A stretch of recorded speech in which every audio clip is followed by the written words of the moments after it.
The extraction mode in Delta Force Hawk Ops is full of secret locked rooms with free endgame loot and unique gun skins hiding inside them, and today I'm going to show you exactly how you can solve the puzzles to get into 6 of these hidden areas across the Zero Dam and Layali Grove maps. I'll put a full chapter listing down below so you can find the ones that most interest you, and I'll be showing maps along the way to indicate exactly where everything is. If you find the video useful at all, then why not drop a like and a sub to let me know that you'd like to see more videos like this. So first up today is a secret bunker on Zero Dam. The entrance to this can be found on the right hand side of the major substation just to the north of this path where you can see marked on the map here. Here you'll find a set of stairs that goes down into an underground bunker, and if you follow the doors through here you'll see this area with the red light. If you go prone here you can crawl underneath the gantry here, and when you come up at the other end of this you're going to find a locked door with a keypad. The code for this door is 1470. It's the same every time, and if you're interested to know how you can find that out,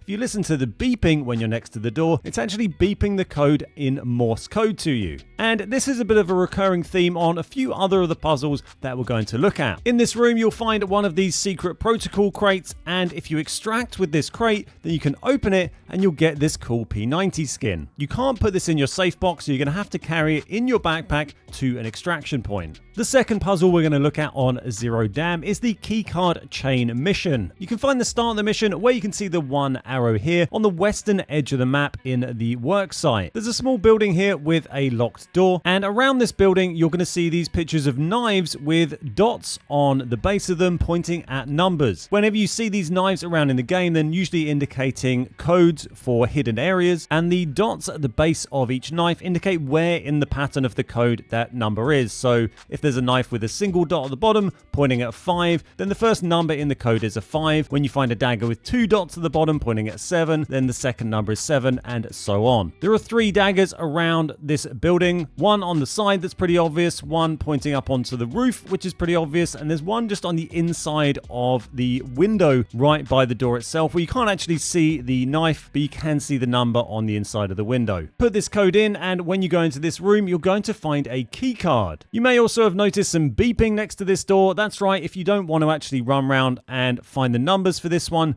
you can listen, and it is beeping the code at you in Morse code again. Although unless you're really good on your Morse code, then it's probably quicker just to run around and grab this code from the walls. Once you've got this key card, then we're going to head to the second location in the chain mission here. Just going to head down through this pipe and smash these pieces of wood and head into another bunker. If you follow through these doors for a short while, after a little bit you'll get to a key card door that you can open with the key card that you just found. In here you're going to find, you guessed it, another key card. So from here we're going to move on to the next locked location, which is located next to the major substation building. Within the compound there's this red container building on a slightly raised area that's got a locked door you can open with your key card, and you can pick up the final key card off the side in here. Once you've got that one, you can go on to the final piece of the puzzle for this one. It's located a short way from the last key card you just got. Behind the buildings here there's another bunker. You can smash the wood, go inside and open the key card door, and in here you're going to find another one of these boxes containing a valuable gold tier helmet. And as well as that, whilst you're in here you're going to want to look on the shelves at the back and find this key card that's there that's actually for the next map. There's a similar series of missions on Layali Grove, and you'll need this key card in order to do them. Keep in mind with these boxes, when they give you high tier loot like this helmet and vests and things like that, you can only get them once ever. Once you've done it once, when you open this box the next time, it's just going to give you a small amount of silver, so you can't farm these over and over for these tier 5 helmets every single match. You can only ever do it once per player. There is one other keycard puzzle room on Zero Dam, which we don't seem to have figured out all the clues for yet, and that's marked with this green arrow here, as well as showing all of the other puzzles on the map for you. This keycard puzzle on green has a code on the door next to it, and there's also another one you can find in the tunnel between barracks and the admin area, but we're unsure at the moment where the other two are, so if you do find out, then please let me know in the comments how you figured that one out. Moving on to our third secret area now in Layali Grove. This is the the continuation of the keycard puzzle, and the keycard itself that we got in the last map actually says at the bottom of it, Gurab Desolation. It tells you roughly where to go to get this one started. This is over on the east side of the map, and if you keep an eye out for the red arrows, you'll see them pointing to this house in the corner that has a keycard door on it. Use that keycard that you extracted from Zero Dam to open this, and in there you're gonna find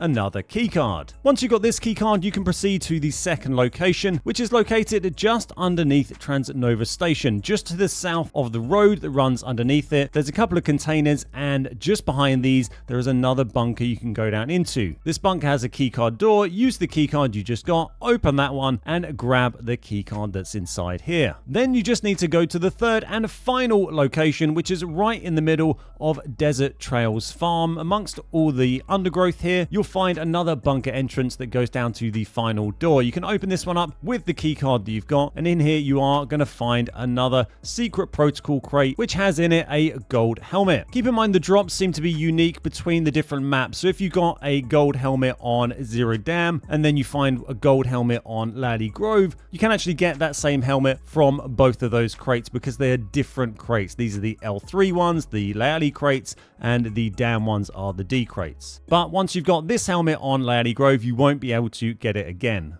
In my game, that's all that's in here, but once the next map is live, then presumably there'll be a keycard in here for the next map, and you'll be able to take that on and continue the puzzle chain on the third map. Next up is another chain puzzle on Layali Grove, and this is probably the longest one of all. So this is to access a bunker that is right next to the paid extraction point. You can see marked with the 5 arrow here, just to the south of the Sparkling Empress Hotel. This is locked, and it has a keypad with a load of jumbled letters above it, and this translates to say Cave, Gurab Desolation, Minefield, and Wharf Tower. Shout out to Hey I'm Steve on YouTube for his video, which helped me figure out how that works. I'm not sure if Steve discovered that or just found it somewhere else, but thank you to Steve for that one. I'll put a link to his channel down in the video description. So that code gives you 4 locations you need to go to find the key code for this door. You're going to find codes written in Morse code, dots and dashes in these locations. The first is a cave just to the southeast of the storage center. If you go in here, you can see the dagger icon again pointing somewhere, and you're going to find the first code behind these boxes tucked right into the corner. Make a note of this one, and then you need to head to point number 2 in Gurab Desolation. This one has one of the daggers pointing from a wall at a wall on the other side of the compound, and it's pretty easy to see where you'll find number 2 here. Number 3 is pretty nearby over in the minefield. If you come from the sort of higher area of the minefield, look for the sign that's on its side,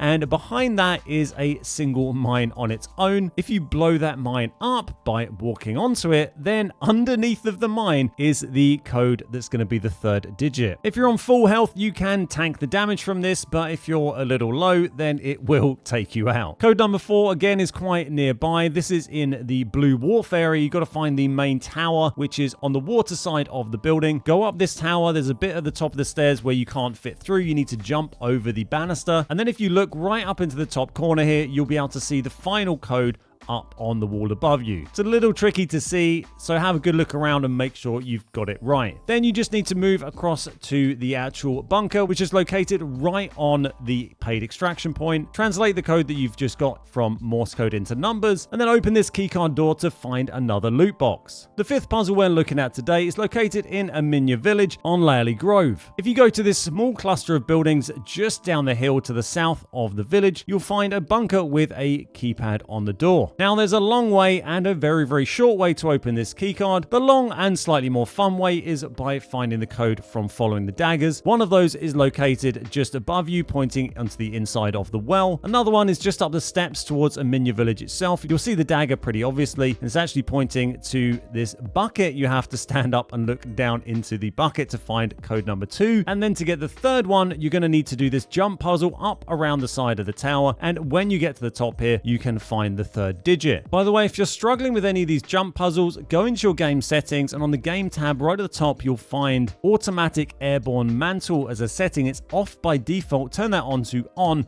and it's going to make your life a lot easier when you're trying to jump and grab onto things. So once you've got those 3 digits, you can go back to the key code lock and pop them in and it will open up. If you don't want to run around and find those codes like that, guess what? You can just listen to the beeping and it's telling you the code in Morse code, so you don't need to do any of that. You can just get the Morse code and go straight in. Once you're in this room, you'll find a contract available. Collect this contract and then go and perform it. It just involves putting C4 on a door just outside. You have to wait a short while for it to blow up. Once it's blown up, you can go into this building and there doesn't really appear to be that much here, but if you go right to the top and behind the chairs, you'll find a key card. To use this keycard, just go back to where the original bunker was. There's another building next door to it. Go in here and there's a keycard lock that you can open. And in here, you're going to find another secret protocol crate. And because the C4 mission just gave you 10k as well, you can actually use the paid extraction point that's quite nearby if you wanted to do that on the way out. The final puzzle we're going to look at today is again on Layali Grove, and this is the Manor House puzzle in the northwest of the map, just up from the Garby building. It's just a very small building with a bunker around the back of it. This keypad only needs 3 digits, and you're going to find those 3 digits hidden around this building. The first is inside. You have to jump up on this box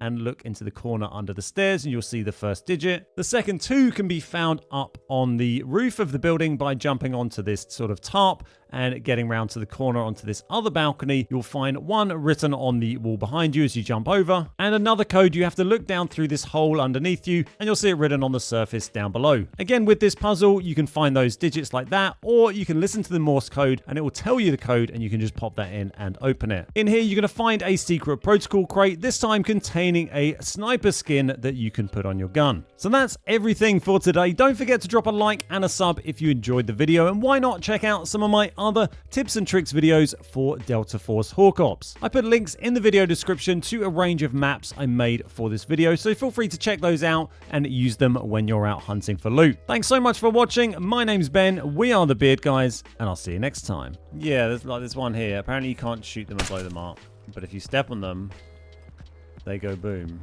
I kind of feel like it. Oops. I didn't see that one.